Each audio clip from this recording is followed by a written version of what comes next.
আমরা দেখবে কোন গ্রামে কোন মহল্লাতে কোন দৃষ্টিকে প্রকাশ্যভাবে আল্লাহর নাফরমানি চলছে, গুনাহ চলছে, কাবিরা গুনাহ চলছে, ফাহেসা চলছে।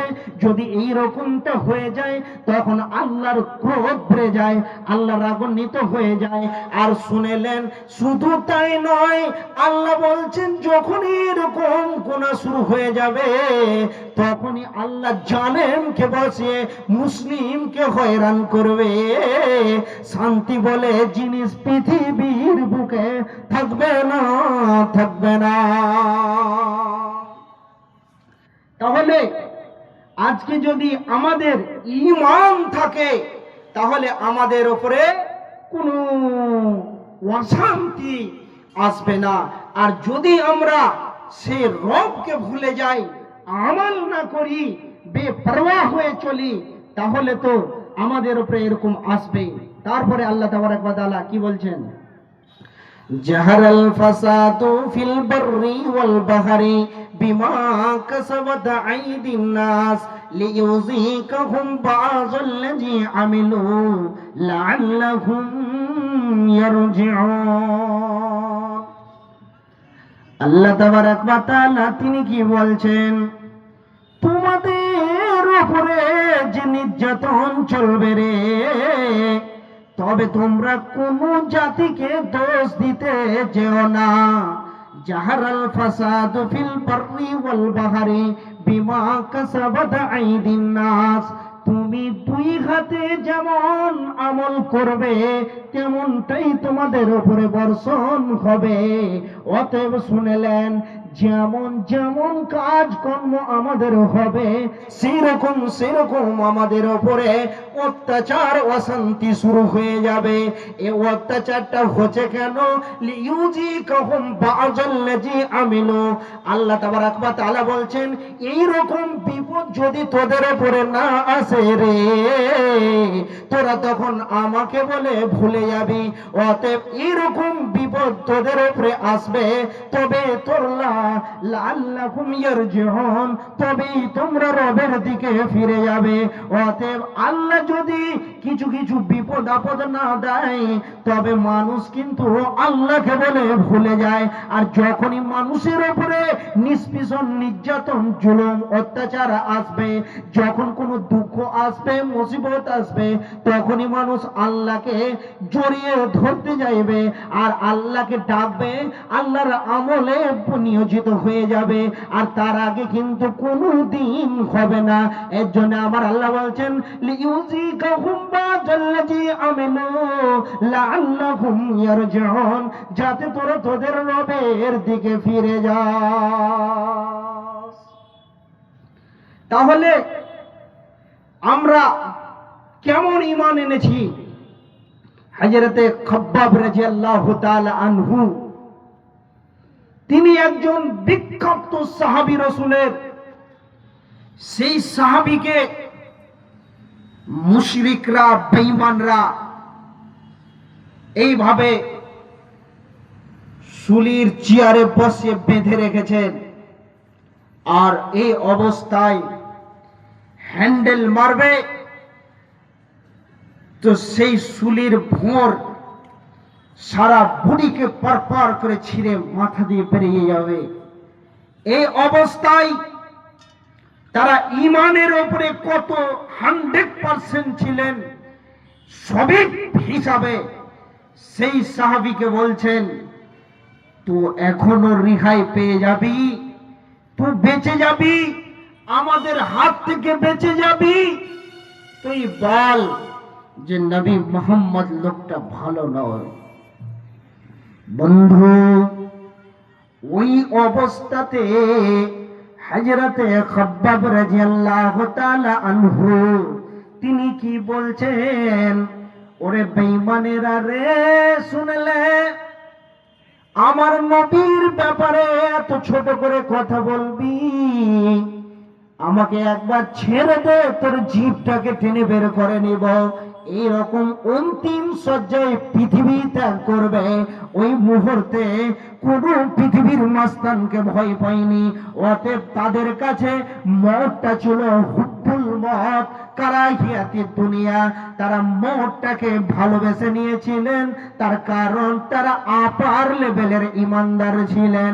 অতএব বন্ধুরে, আজকে আমরা পেরেশানি হয়ে আছি, কিন্তু আমাদের একটিবার মনে চাই না যে আমরা যদি কামিয়াবিটা চাই, আমরা যদি এখান থেকে নিষ্কৃতি চাই, যদি আমরা মনে করি যে এখান থেকে আমরা বাঁচব, তবে রবকে ধরতে হবে, মসজিদওয়ালা হতে হবে, নচেত বন্ধুরে এরকম অত্যাচার থেকে শান্তি আর পাওয়া যাবে না, যাবে না। বন্ধুরে আমার, মুসলমানের বাড়িতে আজকে বেঈমানদের মতো অবস্থা চলছে। আজকে তাদের বাড়িতে বাড়িগুলো হয়ে গেছে, কেমন হয়েছে? তাদের বাড়ি ঘরে কোরআনের তেলাওয়াত নাই, মুসলমান গানে বাজনাতে মেতে গেছে। তাই আমার আল্লাহ তাবারক ওয়া তাআলা এইরকম অত্যাচার শুরু করে দিয়েছে। কেমন? বিশ্বনবী বলছেন, লা ইউবাইয়িনু কওমিন মিন হাজিহিল উম্মতি আলা তামিন ওয়া সারাবিন ওয়া লাহাবিন ফায়াসবাহু। নবীজি আমার বলছেন যে ওরে আমার উম্মত, আমার উম্মতের কিছু সম্প্রদায়ের লোকেরা তারা রাত্রিটাকে অতিবাহিত করবে। কেমন করে অতিবাহিত করবে? তারা এত আইটেমের খাবার তৈরি করবে, আর অতি থাকবে মদ, তার সঙ্গে জুয়া খেলবে, আর বিভিন্ন আইটেমের খাবার তৈরি করবে। আর এই রকম খাবারগুলোকে তৈরি করে মদকে নিয়ে তারা রাতে মাতোয়ারায় মেতে যাবে, আনন্দ বিনোদন প্রমোদে মেতে যাবে। আর এইরকম অবস্থায় ফায়াসবাহু, তারা সকালটা করবে কিরদাতান আলা খানাজির, তারা শুকুর এবং বাঁদরের আকৃতিতে রূপান্তরিত হয়ে। তাই আমার নবীজি বলছেন, আমার উম্মতের কিছু সম্প্রদায়ের মানুষেরা এইরকম করবে, তখন তারা বাঁদর এবং শুকুরে পরিণত হয়ে যাবে। তবে বন্ধুরে, আমরা আজকে যদি সমীক্ষা করতে যাই, প্রতিটা বাড়িতে যদি আমরা তল্লাশি করতে যাই, তবে দেখা যাবে গ্রামে যদি 300 ঘর থাকে, তবে 300 জনের মধ্যে, 300 পরিবারের মধ্যে 20 জন নামাজি নাই। এর জন্য আমার আল্লাহ তাবারক ওয়া তাআলা আমাদের উপরে এইরকম বিপদ দিতেছে। তাহলে আমাদের উপরে এরকম বিপদ আসার কারণ হলো, পৃথিবীতে একজন পরিবারের 2 জন থেকে আমরা 7 জন 8 জন হলাম। আমাদের গ্রাম বাড়লো, স্কুল বাড়লো, কলেজ বাড়লো, রেল বাড়লো, প্লেন বাড়লো, ট্রেন বাড়লো, কিন্তু মসজিদও বাড়লো, কিন্তু মুসল্লি আমরা বাড়াতে পারলাম না।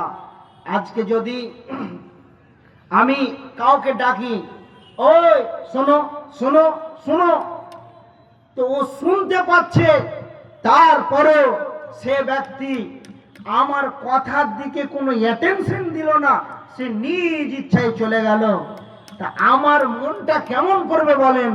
মনটা কত রাগান্বিত হয়ে যাবে। তো সেই রকম আল্লাহ তাবারক ওয়া তাআলা বলছেন, হাইয়া আলাস সালাহ, আয় তোরা নামাজের দিকে আয়, আয় নামাজের জন্য আয়। তখন যারা বেনামাজি আল্লাহকে অপেক্ষা করে রেখে দিলেন, আর কি করলেন? যারা নামাজি তারা আসলো, আল্লাহর হুকুমটাকে মেনে নিল, আল্লাহকে কত ভালো লাগলো। আর যাদেরকে ডাকা হলো তারা আসলো না, তো তাদের উপরে আল্লাহ তাবারক ওয়া তাআলা রাগান্বিত হবেন। এবার আল্লাহ তাবারক ওয়া তাআলা বলছেন, বিওয়ারাইহিম জাহান্নাম ওয়া ইসকা মিন মাইন সাদীদ। ওই বেঈমানদেরকে আল্লাহ জাহান্নামের লিলিহান অগ্নি শিখাতে ফেলবে।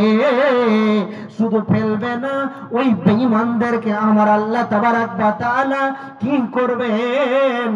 জাহান্নামীদের যত রক্ত গলিত পুঁজগুলোকে তরল করে উত্তপ্ত গরম করে ওই বেঈমানদের মুখে ঢালানো হবে। আবার কিছু কিছু জাহান্নামীকে যখন জাহান্নামে নিক্ষেপ করানো হবে, ওই জাহান্নামের দারোয়ান তাদেরকে বলবে, ওরে ভাই তুমি কেন জাহান্নামে যেছ?